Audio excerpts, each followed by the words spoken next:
ജ്ഞാനാഞ്ജനശലാകയാ ചക്ഷുരുന്മിലിതം യേന തസ്മൈ ശ്രീഗുരവേ നമഃ. ശ്രീചൈതന്യമനോഭീഷ്ടം സ്ഥാപിതം യേന ഭൂതലേ സ്വയം രൂപ കഥാ മഹ്യം ദദാതി സ്വപദാന്തികം. വന്ദേഹം ശ്രീഗുരുഃ ശ്രീയുതപദകമലം ശ്രീഗുരും വൈഷ്ണവാംശ്ച ശ്രീരൂപം സാഗ്രജാതം സഗുണ രഘുനാഥാംവിതാം താം സജീവം സാദ്വൈതം സാവധൂതം പരിജനസഹിതം കൃഷ്ണ ചൈതന്യദേവം ശ്രീരാധാകൃഷ്ണപാദാൻ സഹഗണ ലളിതാ ശ്രീവിശാഖാന്വിതാംശ്ച. ഹേ കൃഷ്ണ കരുണാ സിന്ധു ദീനബന്ധു ജഗത്പദേ ഗോപേശ ഗോപികാ കാന്ത രാധാകാന്ത നമോസ്തുതേ. തപ്തകാഞ്ചന ഗൗരാംഗീ രാധേ വൃന്ദാവനേശ്വരി ഋഷഭാനുസുതേ ദേവി പ്രണമാമി ഹരിപ്രിയേ. വാഞ്ചകൽപതരുഭ്യസ്യ കൃപാ സിന്ധുഭ്യ ഏവ ച പതിതാനാം പാവനേഭ്യോ വൈഷ്ണവേഭ്യോ നമോ നമഃ. जय श्री कृष्ण चैतन्य प्रभु नित्यानंद श्री अद्वैत गदाधर श्रीवासादि गौर भक्तवृंद. हरे कृष्णा कृष्णा कृष्णा हरे हरे, हरे राम राम राम हरे हरे कृष्ण. हरे कृष्ण. हरे कृष्ण. എന്തോ ഇവിടെ കാണുന്നില്ല. സ്ക്രീനിൽ ഞാൻ ഷെയർ ചെയ്യാൻ പോകുന്നത്.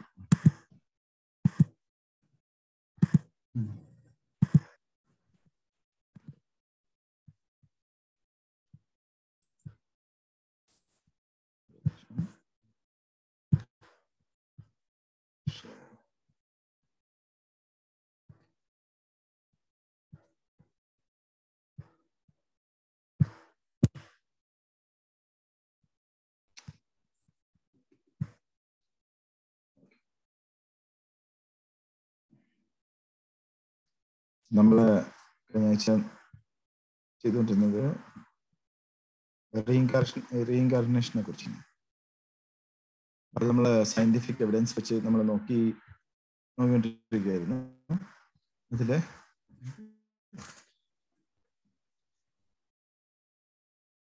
എല്ലാവർക്കും കാണാൻ പറ്റുന്നുണ്ടോ സ്ക്രീൻ?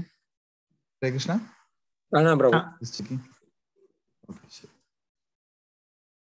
നമ്മള് പല ബിലീഫ് സിസ്റ്റംസിനെ കുറിച്ച് കേട്ടു. നമ്മള് ഈവൻ ജീസസ് ക്രൈസ്റ്റ് പറയുന്നതാണ് ഇത് സോഫിയ എന്നുള്ള ഗോസ്പെലില്.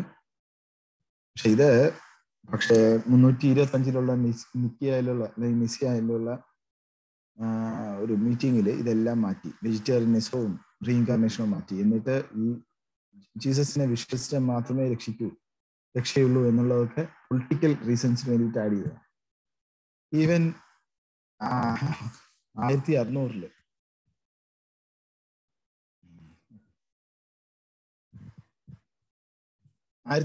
പോലും ഒരു ഇൻക്വിസിഷൻ ഉണ്ടായിരുന്ന സമയത്ത് അമേരിക്കൻ പ്രീസ്റ്റ് ആൻഡ് ഫിലോസഫർ ഗിയാഡോ ബൂർണോയിനെ ഇങ്ങനെ ക്രൂരമായിട്ടാണ് കൊന്നത്. കാരണം എന്താന്ന് വെച്ചാൽ പുള്ളിക്കാരൻ ലൈഫ് ആഫ്റ്റർ ഡെത്തിനെ കുറിച്ച് വിശ്വസിച്ചിരുന്നു, പുള്ളിക്കാരൻ റീഇൻകാർണേഷനെ കുറിച്ച് വിശ്വസിച്ചിരുന്നു.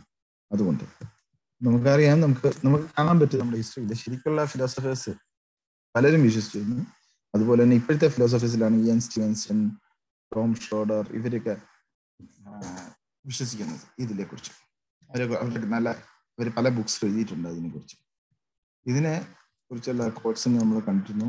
Main experiences, first life memories main ആയിട്ട് നമ്മൾ റീഇൻകാർണേഷനെ കുറിച്ച് മനസ്സിലാക്കുന്നത്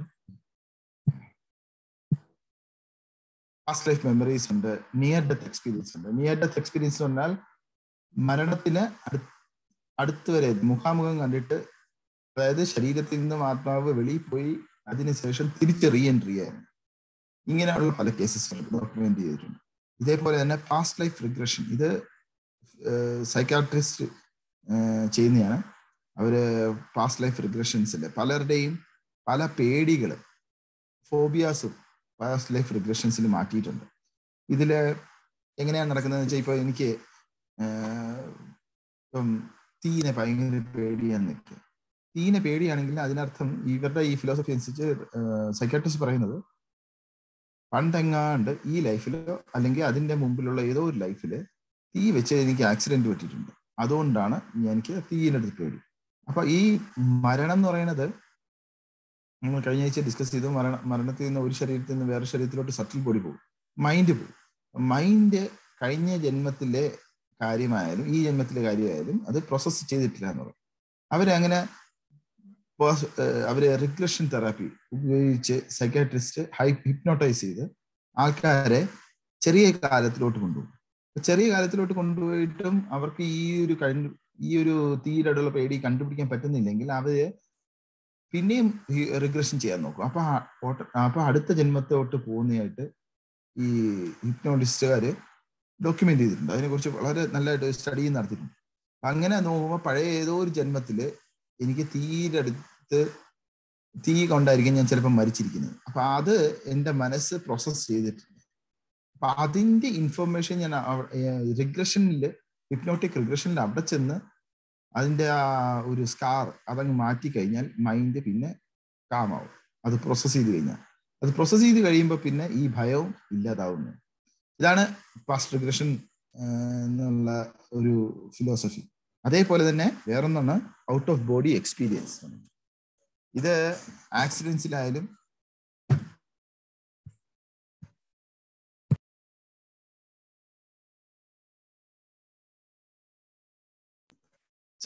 ഔട്ട് ഓഫ് ബോഡി എക്സ്പീരിയൻസ് ഇതില് ആക്സിഡൻസിന്റെ ആവാം, സർജറിക്ക് എടുക്കുന്ന സമയത്താവാം, അല്ലെങ്കിൽ ചിലപ്പോൾ ചിലര് വെറുതെ കിടന്ന് ഉറങ്ങുന്ന സമയത്താവാം അവർ വിചാരിക്കാം അവര് ശരീരത്തിന് വെളിയിലാണെന്നുള്ളത്. അപ്പൊ ആ ഒരു എക്സ്പീരിയൻസ് ആണ് ഔട്ട് ഓഫ് ബോഡി. ഇതെല്ലാം നമ്മളെ പ്രൂവ് ചെയ്യുന്നത് ശരീരത്തിൽ നിന്നും വേറൊരു ശരീരത്തോട്ട് പോകുന്നത് ആത്മാവും അതിന്റെ കൂടെ സട്ടിൽ ബോഡിയാണ്. റീഇൻകാർണേഷൻ എന്ന് പറഞ്ഞാൽ വീണ്ടും ഫ്ലഷിൽ വരിക എന്നുള്ളതാണ്. നമ്മൾ ഇത് കണ്ടിരുന്നു. ഇതാണ് ഒരു എക്സാമ്പിൾ പറയാം. ഇതിങ്ങനെയാണ് പലരും ഔട്ട് ഓഫ് ബോഡി എക്സ്പീരിയൻസിനെ കുറിച്ച് ഡോക്യുമെന്റ് ചെയ്തിട്ടുണ്ട്.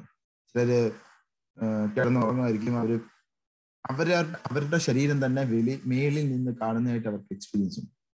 അതേപോലെ തന്നെ ഓപ്പറേഷൻ തിയേറ്ററിൽ ഓപ്പറേറ്റ് ചെയ്യാൻ കിടക്കുന്ന ആള് അവരുടെ തന്നെ ശരീരത്തിൽ ഡോക്ടേഴ്സ് ഓപ്പറേറ്റ് ചെയ്യുന്നത് കണ്ടുകൊണ്ടിരിക്കുകയാണ്. എന്നിട്ട് ഓപ്പറേഷന് ശേഷം തിരിച്ച് ബോഡി കയറി കഴിയുമ്പോൾ അവര് വന്നിട്ട് നഴ്സുമാരെ വഴക്ക് പറയും, ഞാൻ എൻ്റെ ഇത്രയും സീരിയസ് ആയിട്ടുള്ള ഓപ്പറേഷൻ നടക്കുന്നുണ്ടെങ്കിൽ നിങ്ങൾ തമാശ പറഞ്ഞ് ചിരിക്കുകയായിരുന്നു എന്നൊക്കെ പറയുന്ന കേസസ് ഉണ്ട്. അപ്പൊ ഇതിനെ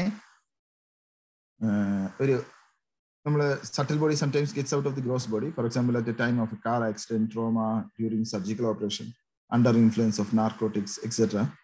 ഇതിനെ ഒരു sometimes it is called clinical death എന്നാണ് പറയുന്നത്. ചില സമയത്ത് ഡോക്ടേഴ്സ് വരെ വിധി ചെയ്ത് ഇത് മരിച്ചു പോയി ആള്, എന്നാൽ അയാളെ തന്നെ അല്ലെങ്കിൽ അവര് ആ ഒരു സ്ത്രീയെ തന്നെ നോട്ട് ചെയ്യുന്നതായിട്ട് അവർക്ക് അനുഭവപ്പെടുന്നു. Sometimes astral projection exiting the body during deep sleep or conscious state in awakening state. അവർക്ക് അവരെ തന്നെ കാണാൻ പറ്റുന്ന ഒരു പ്രതിഭാസം. എന്നിട്ട് നമ്മള് അത് ജീവിക്കുന്ന മനുഷ്യർ ഇനിയിപ്പം റീഇൻകാർണേഷന്റെ ശാന്തിദേവിയുടെ എക്സാമ്പിൾ പറഞ്ഞിരുന്നു, യാൻ സ്റ്റീവൻസിന്റെ പറഞ്ഞിരുന്നു. അപ്പൊ ഒരു ക്വസ്റ്റ്യൻ വന്നിരുന്നു. അപ്പം അതുകൊണ്ട് ക്ലാരിഫിക്കേഷന് വേണ്ടിയിട്ടാണ് ഇവിടെ ബർത്ത് മാർക്ക് എന്ന് പറഞ്ഞപ്പം സാധാരണ ഒരു ബർത്ത് മാർക്ക് റീഇൻകാർണേഷനാണോ സൂചിപ്പിക്കുന്നതെന്ന് ചോദിച്ചത് എന്റെ മോള് ചോദിച്ചത്. അപ്പൊ അതിനു വേണ്ടിയിട്ട് ഞാൻ ക്ലാരിഫിക്കേഷന് വേണ്ടിയിട്ട് ഞാൻ ഈ ഒരു ഫോട്ടോ ഇട്ടേക്കുക. കാരണം ഇതെന്ന് പറയുന്നത് ഒരു കൊച്ച് കഴിഞ്ഞ ജന്മത്ത് വയലന്റ് ആയിട്ട് മരിച്ചതാണ്. അതായത് പുള്ളിക്കാരന്റെ കൈയിലൂടെ ഒരു ട്രക്ക് കയറി ഇറങ്ങിപ്പോയി. അങ്ങനെ മരിച്ച ഒരാളുടെ അടുത്ത ജന്മത്ത് ഉണ്ടായിരുന്ന കാലിലുള്ള മാർക്കാണ്. ഇങ്ങനെ ഒരു ബർത്ത് മാർക്ക് വരാന് നമുക്ക് സാധാരണ ഒരു എക്സ്പ്ലനേഷൻ ഇല്ല. സാധാരണ ബർത്ത് മാർക്സ് കൊച്ചിന് വരുന്നത് അമ്മമാര് ഇനി പേടിപ്പിക്കുന്ന എന്തെങ്കിലും സിനിമകൾ, അങ്ങനെയുള്ള പേടിപ്പിക്കുന്ന അനുഭവത്തിലൂടെ കടന്നു പോവുക, ട്രോമയിലൂടെ കടന്നു പോവുക, അല്ലെങ്കിൽ എന്തെങ്കിലും മരുന്നിന്റെ റിയാക്ഷൻ ആയിട്ട് വരാം, ഇങ്ങനെയൊക്കെയാണ് വരുന്നത്. പക്ഷെ ഇതെന്ന് പറയുന്നത് ഒരു കൊച്ചിന്റെ തൈയുടെ ഭാഗത്ത് ഇങ്ങനെ ഒരു നാരോയിങ്ങും പിന്നെ ഇതും, അതായത് കഴിഞ്ഞ ജന്മത്ത് മരിക്കുന്ന സമയത്ത് ആ ട്രക്ക് കയറി ഇറങ്ങിപ്പോയ ട്രോമ കാരണം മൈൻഡ് അതിനെ ട്രോമയെ ശരിക്കും പ്രോസസ് ചെയ്തിട്ടില്ല. ആ ട്രോമ തന്നെ ഈ ജന്മത്തും ജനിച്ചപ്പം മൈൻഡിലുള്ളത് കാരണം ആ മൈൻഡിലുള്ള ഇംപ്രഷൻ ബോഡിയിലോട്ട് വന്നതാണ് ഇത്. അല്ലാതെ വേറൊരു എക്സ്പ്ലനേഷൻ ഇതിന് സയൻസിന് തരാനില്ല. അപ്പൊ നമുക്ക് ഏറ്റവും സേഫസ്റ്റ് ആയിട്ടുള്ള എക്സ്പ്ലനേഷൻ എന്ന് പറയുന്നത് റീഇൻകാർണേഷൻ ആണ്. അത് ഇതിനെക്കുറിച്ച് ഇ.എൻ. സ്റ്റീവൻസൺ പഠിച്ചതുമാണ്. ഈ കേസിനെ കുറിച്ച് പുള്ളിക്കാരനെ സർട്ടിഫൈ ചെയ്തതാണ് ഇത് റീഇൻകാർണേഷൻ ആണെന്ന്. ലൂക്ക് റോൾമാന്റെ നമ്മൾ കണ്ടിരുന്നു. ജെയിംസ് ലൈനിങ്ങർ കണ്ടില്ലേ? ഓക്കെ. അപ്പൊ ജെയിംസ് ലൈനിങ്ങർ കണ്ടില്ലെങ്കിൽ ഇതൊരു നല്ലൊരു ഇൻട്രസ്റ്റിംഗ് ആയിട്ടുള്ള ഒരു കേസാണ്. നമ്മൾ കഴിഞ്ഞ ആഴ്ച കണ്ടത് ആണ് പെണ്ണായിട്ട് വന്നത്. ഇത് വളരെ ഇൻട്രസ്റ്റിംഗ് ആയിട്ടുള്ള ഒരു കേസാണ്.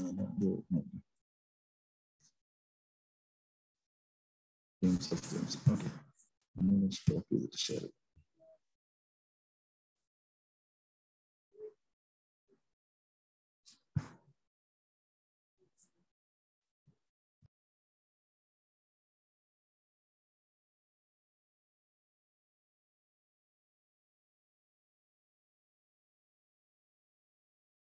I was not just skeptical, I was adamant that this was not happening in my house, and my belief system rebelled against the concept.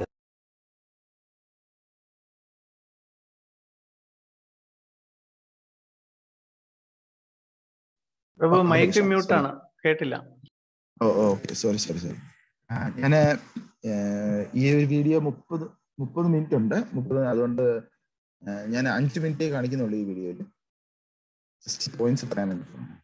I was not just skeptical, I was adamant that this was not happening in my house, and my belief system rebelled against the concept and the idea of reincarnation and past lives. ഇത് ഇപ്പം കണ്ടത് ആ James എന്ന് പറയുന്ന കൊച്ചിന്റെ അച്ഛനാണ്. പുള്ളിക്കാരൻ റീഇൻകാർണേഷനെ കുറിച്ച് അല്ലെങ്കിൽ പുനർജന്മത്തെ കുറിച്ച് യാതൊരു വിശ്വാസമില്ല. കാരണം അവരുടെ ക്രിസ്ത്യൻ ബിലീഫ് സിസ്റ്റത്തിൽ അതിനെ കുറിച്ച് പറഞ്ഞിട്ടില്ല. എന്നാലും പുള്ളിക്കാരനെ വിശ്വസിക്കാതിരിക്കാൻ കഴിയില്ല. And now, one of the biggest questions of life. What happens when it's over? Heaven? Hell? Nothing? Or might there be a fourth possibility, reincarnation? Could we come back as someone else? Here's Chris Cuomo with 2 down-to-earth parents who thought they understood the mysteries of life. That is, until their toddler began to talk. On March 3rd, 1945, a 21-year-old Navy fighter pilot on a mission over the Pacific was shot down by Japanese artillery. His name might well have been forgotten, were it not for the remarkable, some might say unbelievable story of a little boy named James. Okay, this is really tough. I need somebody to help me. All right, I'm the volunteer. What do you want me to do? Okay. ഇതാണ് ഇപ്പം കാണുന്നതാണ് ആ കൊച്ച്, James എന്ന് പറയുന്ന കൊച്ച്. Second world വാറില് ജപ്പാനീസുകാര് shoot ചെയ്ത ഒരു അമേരിക്കൻ പൈലറ്റിന്റെ പേരും ജെയിംസ് എന്നാണ്, പ്ലെയിനുകാരനാണ്. പുള്ളിക്കാരനെ മരിച്ച കാര്യം അധികം ആൾക്കാർക്ക് അറിയത്ത് പോലുമില്ല. പക്ഷെ ഈ കൊച്ചിനെ അത് നല്ലതായിട്ട് അറിയാം. ഈ കൊച്ച് സാധാരണ ഒരു കൊച്ചു പോലെ തന്നെ കളിക്കുകയൊക്കെ ചെയ്യും. പക്ഷേ എപ്പോഴാണ് പ്ലെയിനെ കുറിച്ച് പറയുമ്പോൾ പുള്ളിക്കാരന് 100 വാക്കാണ്. You don't see a lot of that. James knows a lot about planes, especially war planes. What kind of airplane is that? It's a Corsair. His parents and parents കൊച്ചിനെ ഒരു എയർപ്ലെയിൻ ഷോയിൽ കൊണ്ടുപോയി കഴിഞ്ഞിട്ട് വേൾഡ് വാർ 2 പ്ലെയിൻസിനെ കുറിച്ചൊരു display ആയിരുന്നു. അതിനെക്കുറിച്ച് വളരെ detailed ആയിട്ട് പുള്ളിക്കാരനെ അറിയാം. പുള്ളിക്കാരൻ അച്ഛനന്മാരെയും അവിടെയുള്ള ആൾക്കാരെയും പറഞ്ഞു കൊടുക്കുകയായിരുന്നു ചെയ്തത്. And Bruce Leiniger say from an early age, James would play with nothing else. He was obsessed with airplanes. If you look around the house, that's all you'll see. Airplanes, helicopters, aircraft carriers. But then, when he was 2, the planes James loved suddenly began to give him frequent and frightening nightmares. I'd wake him up and he'd be screaming and he'd always be laying on his back, kicking his feet up at the ceiling. And I'd say, "Baby, what were you dreaming about?" And he'd say, "Airplane crash on fire, little man can't get out." ഈ പറഞ്ഞ പോലെ 2 വയസ്സ് തൊട്ട് പുള്ളിക്കാരനെ ഭയങ്കര ദുസ്വപ്നങ്ങൾ കാണുന്നുണ്ടായിരുന്നു. വിളിച്ചു പോവായിരുന്നു, അയ്യോ പ്ലെയിന് തീയിലാണ്, കൊച്ചു മനുഷ്യന് വെളിയിൽ ഇറങ്ങാൻ പറ്റുന്നില്ലേ എന്ന് പറഞ്ഞുകൊണ്ട് കരയുന്നതായിട്ട് ഉള്ള സ്വപ്നമാണ് മിക്കവാറും കാണുന്നത്. They sound like typical kiddie nightmares, but Andrea says they went on the same way for months. Maybe too much TV. But James was just 2, and his parents say only watching Barney and Teletubbies. Teletubbies! സാധാരണ ആൾക്കാർ പറയും ഇതൊക്കെ T V കണ്ടിട്ടാണെന്ന്. പക്ഷെ parents പറയുന്നത് apple 2 പ്രോഗ്രാംസേ കാണാറുള്ളായിരുന്നു, comic ആയിട്ടുള്ള programmes. അപ്പൊ അതിനെക്കുറിച്ച് ഇവർക്ക് ഭയങ്കര ഇൻക്വിസിറ്റീവ് ആയി. And Andrea and Bruce say they weren't watching World War II documentaries or conversing about military history. This is an F-18? No, that one. So what explains the nightmares and James's strange obsession with airplanes? I talked to my mom about it a lot of times. My mom had said maybe he's remembering a past life. What did you say? ഈ പുള്ളിക്കാരന് ഏത് ബോംബാണ്, ഏത് flight ആണ്, ഏത് ബോംബാണ് എല്ലാം പുള്ളിക്കാരൻ അറിയാം. അപ്പൊ ഒരു ബോംബാണ് ഇടുന്നത്. ചില സ്ഥലത്ത് പോയപ്പോൾ ആൾക്കാർ അത് ഫ്യൂവൽ അല്ല ബോംബാണെന്ന് പറയുന്നത് പുള്ളിക്കാരൻ പറഞ്ഞത് അല്ല, ബോംബല്ല, ഡ്രോപ്പ് കേസ്, ഡ്രോപ്പ് ബോംബ് അങ്ങനെ കണ്ടാണ്, ഡ്രോപ്പ് ടാങ്ക് ആണ്, ഡ്രോപ്പ് ടാങ്ക് ആണ്. അങ്ങനെയൊക്കെ കറക്ഷനൊക്കെ ഇത് ചെയ്ത് കൊടുക്കുമായിരുന്നു പുള്ളിക്കാരൻ. Politely, baloney. Andrea and Bruce of Lafayette, Louisiana are a highly educated, modern couple. To them, the possibility that their little son James was manifesting signs of a former life was, well, a little out there. You know, having a past life is not the initial conclusion that you come to. You try and figure out any other way he could have. Did he see anything? Has there ever been anything on television, anything that we've discussed? But as time went by, Andrea didn't know what to believe. Here's James at age 3 going over a plane as if he's doing a pre-flight check. He would continue to say and do things that were puzzling, like the time his mom bought him a toy airplane. വീഡിയോയില് 3 വയസ്സുള്ളപ്പം ഒരു ഫ്ലൈറ്റിന് മുമ്പുള്ള എയർപ്ലെയിനിന്റെ pilot ചെയ്യുന്ന check list എല്ലാം ആ കൊച്ചു ചെയ്യുമായിരുന്നു 3-ാമത്തെ വയസ്സിൽ. ഇതൊക്കെ വിശ്വസിക്കാനും അവർക്ക് പേരൻസിന് തന്നെ വിശ്വാസം വരുന്നില്ലായിരുന്നു. പക്ഷെ കാണുന്നത് വിശ്വസിക്കാല്ലാതെ എന്ത് ചെയ്യാൻ എന്നുള്ള രീതിയിലായിരുന്നു. And I said, oh, look, there's a bomb on the bottom of it. He said, that's not a bomb, Mama, that's a drop tank. A drop tank? I'd never heard of a drop tank. I didn't know what a drop tank was. Andrea's mother suggested she look into the work of counselor and therapist Carol Bowman. അങ്ങനെ പല suggestions വന്നതിന് ശേഷമാണ് ഇവർക്ക് പേരൻസിന് തന്നെ ഇത് reincarnation ആണെന്ന് മനസ്സിലാക്കുകയും ഒടുവിൽ ഈ കൊച്ചിനെ ഫോട്ടോയെല്ലാം കാണിച്ച് ജെയിംസ് ലെനിഗനെ കാണിച്ച് ഒരേപോലെ സൈൻ ചെയ്യുമായിരുന്നു. എന്നിട്ട് പുള്ളിക്കാരൻ പറയായിരുന്നു, പറയായിരുന്നു ഈ നെട്ടോമ ഷിപ്പ് അതാണ് നമ്മളെ ഫയറ്റ് ചെയ്ത് നമ്മുടെ പ്ലെയിനെ ഹിറ്റ് ചെയ്തത്. അതുപോലെ കോ പൈലറ്റിന്റെ പേരും പറയുമായിരുന്നു. എന്നിട്ട് പേരൻസ് ഈ കൊച്ചിനെയും കൊണ്ട് കോ പൈലറ്റിന്റെ വീട്ടിൽ ചെന്നു. അപ്പോഴും അവരും പറഞ്ഞു, ഇങ്ങനെ ഒരു ജെയിംസ് ലെനിഗ എന്ന് പറഞ്ഞ ആളുണ്ടായിരുന്നു, എന്റെ കോ പൈലറ്റ് തന്നെയാണ്, അതും പറഞ്ഞു ശരിയാക്കി. എന്നിട്ട് ആ സിറ്റുവേഷൻ നടന്ന സ്ഥലത്ത് പേരൻസ് കൊണ്ടുപോയി, നേവി ഷിപ്പിൽ കൊണ്ടുപോയി. എവിടെ വെച്ചാണോ ആക്സിഡന്റ് പറ്റിയത് ആ ഷിപ്പിന്റെ ആ സ്ഥല ലാറ്റിറ്റ്യൂഡ് ലോഞ്ചിറ്റ്യൂഡ് എത്തിയപ്പോഴത്തേക്ക് കൊച്ചിന് ഭയങ്കര പേടിയായിരുന്നു. ഒടുവിൽ ആ ഒരു ജേർണി കഴിഞ്ഞിട്ട് തിരിച്ചു വന്നപ്പോ പിന്നെ അത് കഴിഞ്ഞപ്പോഴത്തേക്ക് പിന്നെ കഴിഞ്ഞ ജന്മത്തെ കുറിച്ച് സംസാരമില്ലാതെ കൊച്ചിന്.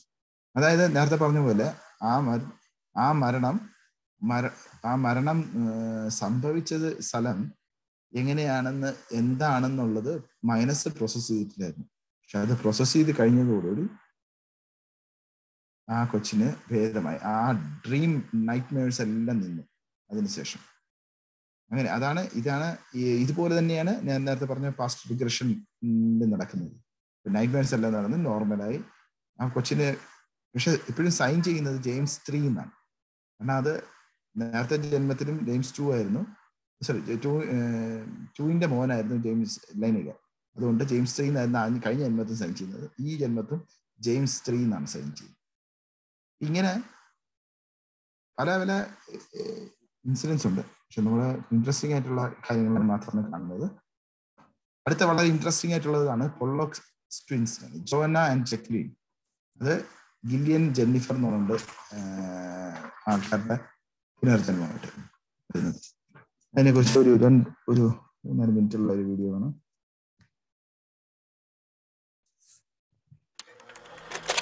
On a Sunday morning in May 1957, a woman bewitched by despair after having been forcibly separated from her children decided to commit suicide. She took what she believed to be lethal quantities of aspirin and phenobarbital and got into her car with the intention of colliding somewhere at full speed. Residents of the small town of Hexham, Northumberland, England saw her driving erratically through the quiet streets. Her final stop was a wall running along a sidewalk. She rammed right at it but didn't die. Instead, the collision killed 3 children who happened to be walking to church in that very moment. They were trapped between the car and the wall behind them. The impact tossed them into the air like cricket balls. 1957 ഒരു accident ആത്മഹത്യ ചെയ്യാൻ വേണ്ടിയിട്ട് വണ്ടി ഓടിച്ച ഒരു സ്ത്രീ എന്നിട്ട് ഭിത്തിയിടിച്ചു. പക്ഷെ ആ ഇടിക്കുന്ന ഇൻസിഡന്റ് 3 കൊച്ചുങ്ങളാണ്, പള്ളിയിലോട്ട് പോയിക്കൊണ്ടിരുന്ന 3 കൊച്ചുങ്ങൾ മരിച്ചു. അതിൽ ജാക്ലിനും ജോണിയും ഉണ്ടായിരുന്നു. 1957. The woman was taken into custody and eventually sent to a psychiatric facility. The 3 children, 11-year-old Joanna Pollock, her 6-year-old sister Jacqueline Pollock, and their friend died. Their families were bereft. And that was the end. Or was it? Over 1 year after the tragedy, John and Florence Pollock, the parents of Joanna and Jacqueline, ജോനും ജാക്ലിനും 6-11 വയസ്സായിരുന്നു. അവര് മരിച്ചു കഴിഞ്ഞിട്ട് 3 വർഷം കഴിഞ്ഞപ്പം അടുത്ത 2 കൊച്ചുങ്ങള് twins ജനിച്ചു. turned a new page in their life. On October 4th, 1958, Florence gave birth to 2 identical twins. The girls were named Jillian and Jennifer. Immediately, the parents noticed a weird coincidence. Jennifer had 2 birthmarks. One was a round dark mark on the left side of her waist, identical to a birthmark little Jacqueline had had. The other was a slightly depressed mark on her forehead over the right eye. This one was identical to a scar Jacqueline got when she accidentally fell and hit her head on a bucket. But there was more to come. When Jillian... ജാക്ലിനും ജോനയ്ക്കും ഉണ്ടായിരുന്ന birth marks, ജോനയ്ക്ക് ഉണ്ടായിരുന്ന അതേ birth mark തന്നെ ഒരു കൊച്ചിനുണ്ടായിരുന്നു. Jacqueline മറിഞ്ഞടിച്ച് വീണ് തലയിൽ മുറിഞ്ഞ് ആ പൊട്ടില് അതേപോലെ വേറൊരു മറ്റേ കൊച്ചിനുണ്ടായിരുന്നു. അതേപോലെ തന്നെ കളിപ്പാട്ടങ്ങളുടെ അടുത്ത് അതാണ് പറയാൻ പോകുന്നത്. കളിപ്പാട്ടങ്ങളിൽ പോകുമ്പോഴും നേരത്തെയുള്ള കുട്ടികൾ കളിച്ചിരുന്ന കളിപ്പാട്ടങ്ങളിൽ അവർക്കും ജാക്ലിനും ജോനയ്ക്കും സെപ്പറേറ്റ് കളിപ്പാട്ടങ്ങളായിരുന്നു. ഒരു കൊച്ച് ആ ജാക്ലിന്റെ കളിപ്പാട്ടങ്ങൾ മാത്രമേ വെച്ച് കളിക്കൂ, മറ്റേ കൊച്ച് ജോനയുടെ കളിപ്പാട്ടങ്ങൾ വെച്ച് മാത്രമേ കളിക്കൂ. അങ്ങനെ ഒരു താല്പര്യം അവരും പ്രകടിപ്പിച്ചിരുന്നു. And Jennifer were 3 years old. They were presented with the old toys of Joanna and Jacqueline that had been boxed away in the attic for the past years. The girls didn't find over them. Jillian claimed Joanna's toys as her own, and Jennifer claimed Jacqueline's. Since Joanna was 5 years older than Jacqueline, she had taken a more motherly and responsible role towards her younger sister. The Pollock parents observed a similar dynamic with the twins. Jillian was acting more mature and responsible than Jennifer. Jennifer accepted Jillian's motherly attitude towards her without question. Joanna loved experimenting with costumes and acting in plays she made up. Jillian had the same interests. Joanna also used to say often, "I will never be a lady." Something her parents later understood as a premonition that she'll never grow up. Joanna and Jacqueline were raised predominantly by their grandmother because John and Florence had been busy with their grocery and milk delivery business. By the time Jillian and Jennifer were born, Florence was free and acting as the primary caregiver. Yet, the twins kept turning to their grandmother for love and guidance. നേരത്തെ ഉണ്ടായിരുന്ന കൊച്ചുങ്ങളിൽ 6 വയസ്സ് gap ഉള്ളത് കാരണം ഒരു മൂത്ത കൊച്ച് ഇളയതിനെ അമ്മയെ പോലെ നോക്കുമായിരുന്നു. അതേപോലെ തന്നെ ഇപ്പം ട്വിൻസായിട്ട് ജനിച്ചിട്ടും ആ മൂത്ത കൊച്ചിന്റെ പുനർജന്മം മറ്റേ ഇളയ കൊച്ചിന്റെ പുനർജന്മത്തിന് മോനെ പോലെ തന്നെയാണ് ഇത് നോക്കിയത്. ഈ ട്വിന്നായിട്ടും മറ്റേ കൊച്ച് ആ അമ്മയായിട്ടുള്ള അഫെക്ഷനെ സ്വീകരിക്കുകയും ചെയ്തു. ഇതേപോലെ തന്നെ ഇവർ നേരത്തെ ഉണ്ടായിരുന്ന കൊച്ചുങ്ങളുടെ സമയത്ത് അച്ഛനും അമ്മയും ഭയങ്കര ബിസി ആയിരുന്നു ബിസിനസ്സിൽ. അതുകൊണ്ട് തന്നെ വളർത്തുന്ന എല്ലാ അമ്മൂമ്മയായിരുന്നു. ഇതേ ഈ പുതിയ 2 കൊച്ചുങ്ങൾ ട്വിൻസ് വന്നതിന് ശേഷം അച്ഛനും അമ്മയും നോക്കുന്നുണ്ടെങ്കിലും പക്ഷെ അവര് ലവിനും കെയറിനും അവർ അമ്മൂമ്മയുടെ അടുത്തായിരുന്നു പോയിക്കൊണ്ടിരുന്നത്. ഇങ്ങനെ എല്ലാ രീതിയിലും അവർക്ക് ഉറപ്പിക്കാൻ പറ്റുമായിരുന്നു. Joanna and Jacqueline liked combing people's hair, especially their fathers. Jillian and Jennifer did too. Right before her death, Jacqueline was still learning to write, and her teacher had told her parents that something needs to be done about the girl holding pencil upright in her fist. When Jillian and Jennifer started learning to write, Jillian held the pencil correctly right away. Jennifer struggled with it until age 7. ആദ്യത്തെ ജന്മത്തില് ഇപ്പൊ ചില കുട്ടികളുണ്ടല്ലോ pencil നേരെ പിടിക്കാൻ പറഞ്ഞാൽ എത്ര പിടിച്ചാലും പിടിക്കില്ല. ഒരു കുത്തിനെ ഈ എഴുത്താണി പിടിക്കുന്ന പോലെ പിടിക്കും. അപ്പൊ അതേപോലെ ഇവിടെ ജാക്വലിനും പ്രശ്നം ഉണ്ടായിരുന്നു. പഠിക്കുന്ന സമയത്ത് നേരെ പെൻസിൽ പിടിക്കത്തില്ല, കുത്തനെ പിടിക്കുമായിരുന്നു. ഇതിനെക്കുറിച്ച് ടീച്ചേഴ്സ് പറയുമായിരുന്നു. പക്ഷെ ഈ അടുത്ത ജന്മത്തിലും അതേ ആ കൊച്ചിന് 7 വയസ്സ് വരെ കറക്റ്റായിട്ട് പെൻസിൽ പിടിക്കാൻ അറിയില്ല. Still, even as a young adult, she reverted back to holding the pen upright in her fist very often. Joanna had a slender build while little Jacqueline was more stocky. Jillian's slender build contrasted Jennifer's in the same way, even though they were identical twins. When the twins were 9 months old, the family moved away from Hexham. 3 or 4 years later, the Pollocks returned for the first time. Jillian and Jennifer were familiar with the area and wanted to cross the road and go to the park and the swings, clearly knowing their way around. ഇത് വേറൊന്നാണ്, അതായത് അവർ ജീവിച്ചിരുന്ന സ്ഥലത്ത് നിന്നും അച്ഛനമ്മമാര് വേറൊരു സ്ഥലത്ത് പോയി. അതായത് ആദ്യത്തെ കൊച്ചിന് ജീവിച്ചിരുന്ന സ്ഥലത്ത് നിന്നും വേറെ സ്ഥലത്ത് പോയിട്ടാണ് ഈ ട്വിൻസ് ഉണ്ടായത്.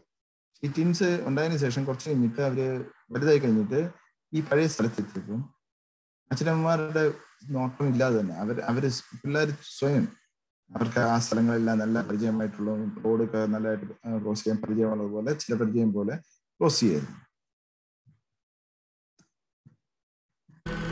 When Joanna and Jacqueline were still alive, Florence wore a specific smock to help her husband with the milk delivery business. Jacqueline was still little and home all the time, while Joanna was at school and not present when Florence delivered milk. When the 2 girls died, Florence stopped helping with the business and the smock was stored away. When Jillian and Jennifer were almost 5, John put on the smock to do some painting. Jennifer saw him and asked, "Why are you wearing Mummy's coat?" John asked her how did she know this was her Florence's coat. Jennifer replied that her mother had worn it while delivering milk. Jennifer also became extremely annoyed with Jillian, who couldn't recognize the smock. Once, Jillian pointed to Jennifer's forehead birthmark and said, "That is the mark Jennifer got when she fell on a bucket." The girls were very afraid of cars. They were very skittish when it came to crossing streets, and one time when they heard a car engine in an enclosed alleyway, they recoiled in horror, clung to each other, and screamed, "The car! The car! It's coming for us!" One day, Florence saw Jillian cradling Jennifer's head, saying, "The blood's coming out of your eyes. That's where the car hit you." Their father reported that when he identified the bodies of Joanna and Jacqueline's head was bandaged above the eyes. Did Joanna and Jacqueline reincarnate back into their family? ജാക്വലിന്റെ മരണസമയത്ത് car വന്നിടിച്ച് ആ trauma ഈ പുതിയ പിള്ളേർക്കും ഉണ്ടായിരുന്നു. എപ്പോഴെല്ലാം car കാണും അപ്പോഴെല്ലാം അവര് വീട്ടിനകത്ത് പോയി ഓടിച്ചിരിക്കുന്നു. പേടിയായിരുന്നു അവർക്ക് റോഡ് ക്രോസ് ചെയ്യുന്നത്, വളരെ സൂക്ഷിച്ചും പേടിച്ചായിരുന്നു. അതേപോലെ തന്നെ കൊച്ചിൻ കഴിഞ്ഞ ജന്മത്ത് വന്ന ആക്സിഡന്റ് പറ്റിയപ്പം ഒരു ജാക്ലിന്റെ തലയുടെ മണ്ടയിൽ നിന്നാണ് ചോര പൊട്ടി വന്നത്. അപ്പൊ ജോനെ കാണുന്നുണ്ടായിരുന്നു. അതേപോലെ തന്നെ ആ മാർക്ക് ഇപ്പം പുതിയതായിട്ടുള്ള കൊച്ചിൻ ജന്മത്തിലും ജാക്ലിന്റെ മണ്ടയിലുണ്ടായിരുന്നു. അത് കണ്ടിട്ട് ജോനെ പറയുന്നുണ്ട്, ഈ മാർക്കിൽ നിന്നാണ് നിന്റെ തലയും പൊട്ടി കാർ ആക്സിഡന്റിൽ ചോര വന്നുകൊണ്ടിരുന്നത്. അപ്പൊ ഇങ്ങനെ എല്ലാ രീതിയിലും നമ്മൾ നോക്കിക്കഴിഞ്ഞാൽ നമ്മളെ വിസ്മയിപ്പിക്കുന്ന ഒരു ജന്മമാണ് ഇവരുടെ കേസിൽ ഇയാൻ സ്റ്റീവൻസൺ ഉറപ്പിച്ച് പറഞ്ഞിരുന്നത് റീബർത്ത് തന്നെയാണ്. ഇത് ഉള്ള ട്വിൻസ് ആണ്. അതായത് നേരത്തെ രണ്ട് പിള്ളേരുണ്ടായിരുന്നത് ട്വിൻസ് ആയിട്ട് ജനിക്കുക എന്നാണ്. പിന്നെ വേറൊരു കേസ്, ഇതും കുറച്ച് ഇൻട്രസ്റ്റിംഗ് ആണ്, അതുകൊണ്ടാണ് എടുത്തത്. ഇത് നെസിപ്പ് ലുസാക്കിയ എന്നൊക്കെ പറയുന്ന ഒരു വല്ലാത്തൊരു പേരാ. പുള്ളിക്കാരന്റെ ടർക്കിയിലുള്ള ഒരാളുടെ ജന്മം. പക്ഷെ പുള്ളിക്കാരൻ ഓർമ്മ വെച്ച് തുടങ്ങിയപ്പോ പറയുന്നത് ഇത് ഞാന് നെസിപ്പാണ്, പക്ഷെ ലുസാക്കറിയ സെക്കൻഡ് നെയിം ശരിയല്ല, എന്റെ പേര് നെസിപ്പ് ബുഡാക്കാണ്. ഞാൻ ഇവിടെയല്ല, ഞാൻ ജീവിച്ചുകൊണ്ടിരുന്നത് 80 കിലോമീറ്റർ അപ്പുറത്ത് മെർസിൻ എന്ന് പറയുന്ന സ്ഥലത്താണ്. അഡാന എന്നുള്ള സ്ഥലത്തല്ല, മെർസിൻ എന്നുള്ള സ്ഥലമാണ് എൻ്റെ വീട്. അവിടെ പോണം എന്ന് പറഞ്ഞിട്ടിരിക്കുന്നത്. ഒടുവില് 4 വയസ്സായപ്പം പുള്ളിക്കാരനെ കൊണ്ട് അവിടെ ചെന്നു. ഭയങ്കര നിർബന്ധം പറഞ്ഞു, കാരണം പറഞ്ഞ് നിങ്ങൾ എന്നെ കൊണ്ടുപോയില്ലെങ്കിൽ ഞാൻ ഒറ്റയ്ക്ക് ഓടിപ്പോകും എന്ന് പറഞ്ഞു. അങ്ങനെ ആ പേരൻസിനെ നിർബന്ധിച്ച് കൊണ്ടുപോകുന്നത്. അവിടെ ചെന്നപ്പം അവിടുത്തെ പിള്ളേരെ കണ്ടു. അതായത് നസിബ് ബുഡക്കിന്റെ പിള്ളേര്, അതായത് ഈ ജന്മത്ത് നസിബ് ഉൽകൃഷ്ണിയെക്കാട്ടിലും പ്രായം കൂടുതലാണ് മറ്റവർ. പക്ഷെ പിള്ളേരെ കാണുമ്പോൾ എന്താണ്, അവരുടെ തലയെ പിടിച്ച് ഉമ്മ വയ്ക്കുകയും ഇങ്ങനെയാണ് നമ്മൾ കൊച്ചുകുട്ടികളെ ചെയ്യുന്നത്. അതേപോലെയാണ് ഈ കൊച്ച് വലിയ ആൾക്കാരെ ചെയ്യുന്നത്. അപ്പോൾ അവർക്കും പറഞ്ഞൊരു അടുപ്പം തോന്നുന്നുണ്ട്, അച്ഛൻ്റെ അടുത്ത് കണ്ട ഒരു അടുപ്പം തോന്നുന്നു. അതേപോലെ തന്നെ ഈ നസിബ് ബുഡാക്ക് എന്ന് പറയുന്ന അയാൾ ഭയങ്കര ദേഷ്യക്കാരനാണ്. ഒരു പ്രാവശ്യം എന്തോന്നോ ചായ എങ്ങനെ കൊണ്ടുവരാൻ പറഞ്ഞിട്ട് ഭാര്യയെ കൊണ്ടുവരാത്ത കാരണം അതിനെ ഉടനെ ഒരു കത്തി എടുത്തിട്ട് ഭാര്യയെ കുത്താൻ വേണ്ടിയിട്ട് പോവുകയും ആ കുത്തുന്നതിനിടയിൽ ഭാര്യ മാറിയതുകൊണ്ട് ഭാര്യയ്ക്ക് കുത്ത് കിട്ടിയില്ല. പക്ഷേ ഒഴിഞ്ഞു മാറുന്നതിനിടയിൽ ഈ തുടയില് മുറിയുകയും ചെയ്തു കത്തി വെച്ച്.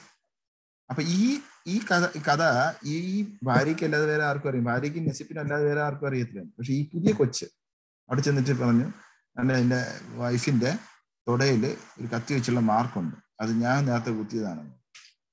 അപ്പൊ ഇയാൻ സ്റ്റീഫൻസൺ ഫീമെയിൽ അസിസ്റ്റന്റ് അടുത്ത് എന്ന് പറഞ്ഞു, അതൊന്ന് ചെന്ന് ചെക്ക് ചെയ്യാൻ പറഞ്ഞു. ആ അസിസ്റ്റന്റ് ചെക്ക് ചെയ്തപ്പം മാർക്കുണ്ട്. ആ വൈഫും അഗ്രി ചെയ്തു. ഇത് ഭയങ്കര ദേഷ്യക്കാരനായിരുന്നു കഴിഞ്ഞ ജന്മത്ത് എൻ്റെ ഭർത്താവ് എന്നെ കുത്തിയ പാട് തന്നെയാണെന്ന്. അപ്പൊ ഈ ഭർത്താവ് ഭാര്യയെ കുത്തിയ കാര്യം വേറെ ആർക്കും അറിയത്തില്ല, ഈ കൊച്ചു തന്നെ പറയുന്നു. അതുപോലെ തന്നെ നസിബ് ബുഡാക്ക് മരിച്ചതിന് ശേഷം ഈ ഭാര്യ വേറൊരു ഭർത്താവിനെ കല്യാണം കഴിച്ചു. ഇത് കേട്ടപ്പോഴത്തേക്ക്, ഇത് മനസ്സിലാക്കിയപ്പോഴത്തേക്ക് ഈ കൊച്ചു പറയുന്നത്, ഇല്ല ഇവള് എന്റെ ഭാര്യയാണ്, എന്റെ ഭാര്യയല്ല എന്ന് പറഞ്ഞുകൊണ്ട് ആ പുതിയ ഭർത്താവിനെ അടിക്കാൻ ഓടിക്കുമായിരുന്നു. അതുപോലെ തന്നെ ഇത് പുള്ളിക്കാരനെ എങ്ങനെ മരിച്ചെന്ന് വെച്ചാൽ പുള്ളിക്കാരനെ ഒരു വയലന്റ് ഡെത്ത് ആയിരുന്നു, ആക്സിഡന്റ്. മരിക്കുന്ന സമയത്ത് ട്രക്കിലോ അല്ല ട്രാക്ടറല്ല, ഇത് ട്രക്കോ അങ്ങനെ ആക്സിഡന്റിലാണ്. അല്ലല്ല, ഒരാൾ കുത്തിക്കൊല്ലുക ചെയ്യുന്നത്, ശരിയാ, സ്റ്റാബ് ടു ഡെത്ത്. താങ്ക്സ്. ഈ പുള്ളിക്കാരന് ഭയങ്കര ദേഷ്യമുള്ള കാരണം ആൾക്കാരെല്ലാം ഭയങ്കര കുറെ എതിരാളികൾ ഉണ്ടായിരുന്നു. അതിലൊരു എതിരാളി ഇവരെ രാത്രിയിൽ അടിച്ച് മർദ്ദിച്ചതിന് ശേഷം കുത്തിക്കൊല്ലുക ചെയ്യുന്നത്. അപ്പൊ ഈ കുത്തിക്കൊല്ലുന്ന സ്റ്റാബ് ചെയ്തേക്കുന്നത് ചെസ്റ്റിലാണ്.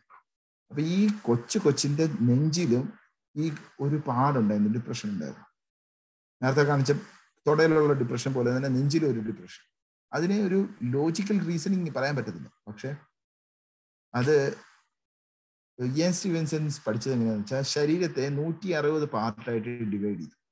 എന്നിട്ട് നേരത്തെ ഉണ്ടായിരുന്ന നെസിപ്പിന്റെ ഏത് സ്ഥലത്തേക്ക് എന്തൊക്കെയായിരുന്നു പാടുകൾ, ഈ മൃതശരീരത്തിൽ ഉണ്ടായിരുന്ന പാടുകളെല്ലാം ഇൻക്വസ്റ്റില് റെഡിയാക്കി വെച്ചിട്ടുണ്ട് പോലീസുകാർ. അപ്പൊ ആ പാടുകളെല്ലാം മാർക്ക് ചെയ്തതിനു ശേഷം ഇപ്പം വന്നേക്കുന്ന നെസിപ്പിന്റെ ശരീരത്തിലുള്ള പാടുകൾ ചെക്ക് ചെയ്തു. ഈ 160 പാർട്ടില് 6 കോറിലേഷൻ കറക്റ്റ് ആയിരുന്നു. അതായത് പുതിയ നെസിപ്പിന്റെ നെഞ്ചില് കുത്തിയ പാടുണ്ടായിരുന്നെങ്കിൽ പഴയ നസിപ്പിന്റെ നെഞ്ചിൽ കത്തി ഇറക്കിയ പാടുണ്ടായിരുന്നു. അതുപോലെ അടി കിട്ടിയ പാടുകൾ എവിടേക്ക് പഴയ നസിപ്പിന്റെ ശരീരത്തുണ്ടായിരുന്നു അവിടെ എല്ലാം ബർത്ത് മാർക്ക് പോലെ ഈ പുതിയ നസിപ്പിനും ഉണ്ടായിരുന്നു. ഇതും നേരത്തെ പറഞ്ഞ പോലെ മനസ്സ് അതിനെ പ്രോസസ് ചെയ്യാത്തത് കൊണ്ട് അത് എന്താ പറയണ ശരീരത്തിന് കൊടുക്കുന്ന മാർക്കുകളാണ്. അപ്പൊ ഇങ്ങനെ ഇത് ഒരു വാലിഡ് കേസായിട്ട് എൻ സ്റ്റീവൻസൺ വിധിച്ചതാണ്. വേറൊന്നെന്ന് പറയുന്നത് ഇന്ത്യയിലുള്ളതാണ്. ഇത് വളരെ ഇൻട്രസ്റ്റിംഗ് ആണ്. കാരണം ഒരു മുസ്ലിം ഹിന്ദുവായിട്ട് ജനിക്കുന്നതാണ്.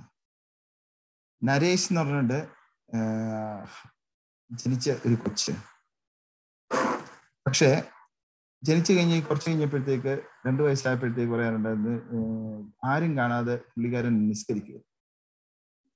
ആരെങ്കിലും കാണുമ്പോൾ ഉടനെ അത് നിർത്തുകയും ചെയ്യും. അപ്പം പക്ഷെ മുഷീറിൽ ഈ നരേഷ് പറയും എൻ്റെ പേര് മുഷീർ അലി എന്നാണ്. അതുപോലെ തന്നെ ഒരു ബാബ പോലെയുള്ള ഒരു മുസ്ലിം സന്യാസി വീട്ടിൽ വരുന്നു പ്രശ്നത്തിന്. അപ്പം വീട്ടിൽ വരുമ്പം ഈ നരേഷ് എന്ന് പറയുന്ന പയ്യൻ ചെന്നിട്ട് അയാളുടെ കൂടെ നിൽക്കുകയും അയാളുടെ കൂടെ ഉറുദുവിൽ സംസാരിക്കുകയും ചെയ്തു. ഇവര് ബ്രാഹ്മൺ ഫാമിലിയിലാണ്, ഹിന്ദു ഫാമിലിയിലാണ് ജനിച്ചിരിക്കുന്നത്. അതുകൊണ്ട് തന്നെ ഉറുദു ഇവർക്കാർക്കും അറിയത്തില്ല. പക്ഷെ ഈ കൊച്ച് നല്ല ഫ്ലുവൻ്റ് ഉറുദുവിലാണ് ഈ മുസ്ലിം മെൻഡിക്കലുമായിട്ട് സംസാരിച്ചുകൊണ്ടിരുന്നത്.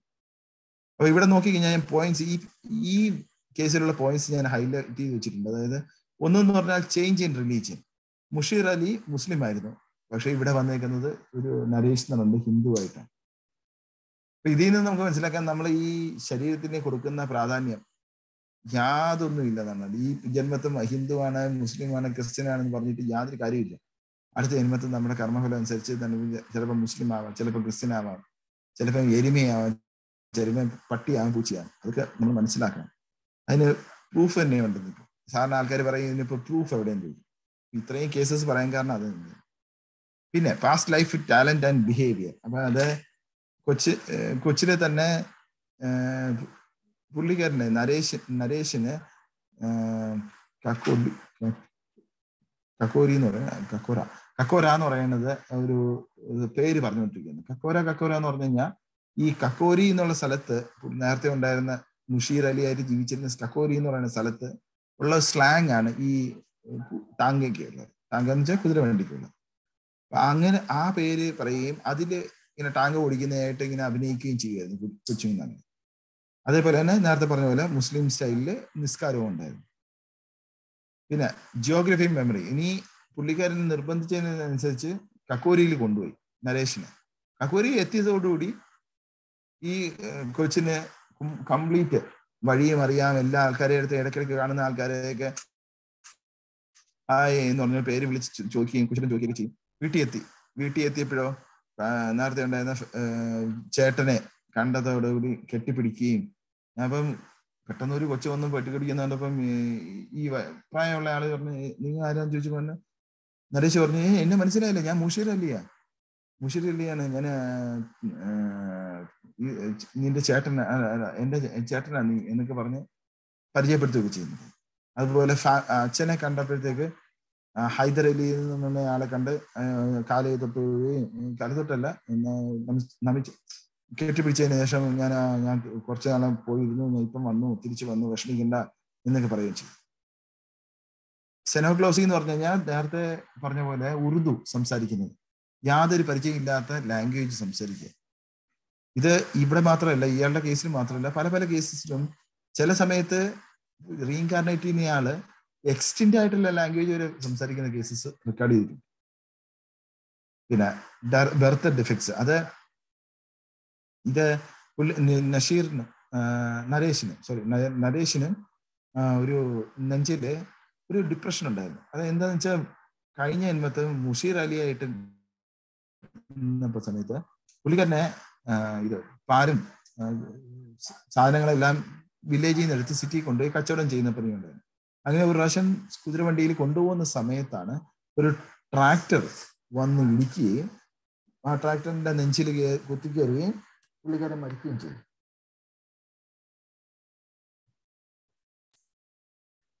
അപ്പൊ ആ പാട് നെഞ്ചിൽ ബ്രോക്കൺ റിപ്സ് ആയിട്ടുള്ള പാട് ഇപ്പോഴും ഈ നസീർ എന്നുള്ള നരേഷ് എന്നുള്ള ലൈഫിൽ പുള്ളിക്കാരനുണ്ടായിരുന്നു.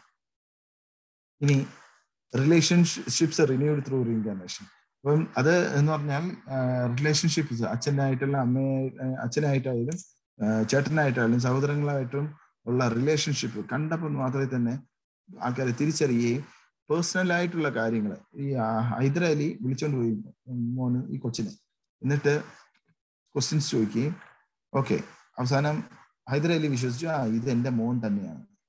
പുള്ളിക്കാരൻ്റെ മുസ്ലിം ബിലീഫ് അനുസരിച്ച് റീഇൻകാർനേഷൻ ഇല്ല, എന്നാലും അവരുടെ പേഴ്സണൽ ആയിട്ടുള്ള റിലേഷൻഷിപ്പിലുള്ള കാര്യങ്ങളൊക്കെ പറഞ്ഞപ്പോഴത്തേക്ക് വേറെ ഒരു വഴിയില്ല വിശ്വസിക്കാതിരിക്കാൻ എന്നുള്ള സിറ്റുവേഷനിലേക്ക്.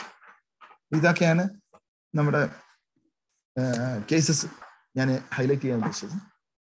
ഇനി സാധാരണ ആളുകൾ പറയും അയ്യോ ഇത് ഫെയറും ഫ്രോഡാണ്, പൈസയ്ക്ക് വേണ്ടിയിട്ട് അല്ലെങ്കിൽ ഫേമസ് ആവാൻ വേണ്ടിയിട്ടുള്ള വഴികളായിരിക്കും ആൾക്കാർ പറയണത് എന്നൊക്കെ നമ്മുടെ ലോജിക്കൽ കലിയുഗ ബ്രെയിനുകൾ. ഇവിടെ ഇയാൻ സ്റ്റീവൻസൺ പറയുന്ന എന്താണ് ചെയ്യുന്നത് വെച്ചാൽ ഫസ്റ്റ് ഏത് കേസ് ഉണ്ടെങ്കിലും അത് റീഇൻകാർനേഷൻ അല്ല എന്നുള്ള രീതിയിലാണ് അപ്രോച്ച് ചെയ്യുന്നത്. അതിനുശേഷം വേറൊരു നിയമം ഉണ്ടായിരുന്നത് ഏത് കേസാണെങ്കിലും എന്തെല്ലാം സിറ്റുവേഷൻ ആണെങ്കിലും ഇയാൻ സ്റ്റീവൻസൺ അവർക്ക് ഒരു 5 പൈസ പോലും കൊടുക്കത്തില്ല.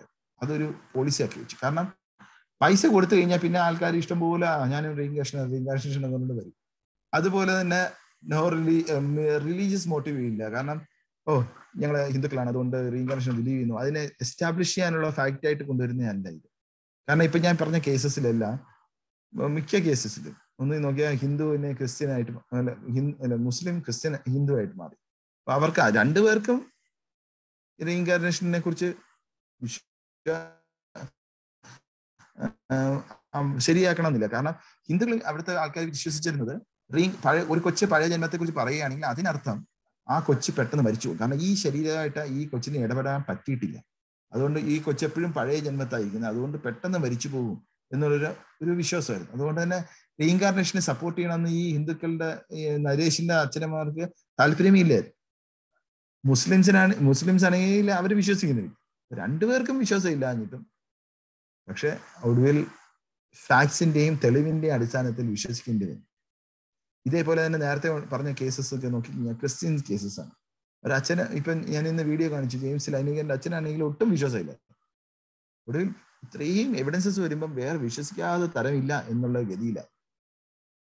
അത് മാത്രമല്ല അവർക്ക് ഇങ്ങനെ എൻ്റെ മോനെ വിശ്വാസം ഉണ്ട് എന്ന് പറയുന്നത് ഒരു എംബറാസിങ് മൊമെന്റ് ആണ്, അല്ലാതെ അതിലൊരു അഭിമാനവും തോന്നാത്ത കാര്യമാണ്.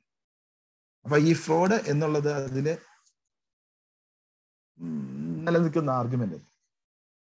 ഓക്കെ, അപ്പൊ ഇവിടെ ഇതിന്റെ ഫസ്റ്റ് പാർട്ട് നമുക്ക് നിർത്താം. ഇനി എന്തെങ്കിലും ക്വസ്റ്റ്യൻസ് ഇതുവരെയുള്ള കേസസിനെ സംബന്ധിച്ച് എന്തെങ്കിലും ക്വസ്റ്റ്യൻ ഉണ്ടെങ്കിൽ ചോദിക്കാം, ഇല്ലെങ്കിൽ നമുക്ക് ഇനി സ്ക്രിപ്റ്റർ അനുസരിച്ചുള്ള നോക്കാം. ഹരേ കൃഷ്ണ. എന്തെങ്കിലും ക്വസ്റ്റ്യൻ ഉണ്ടോ?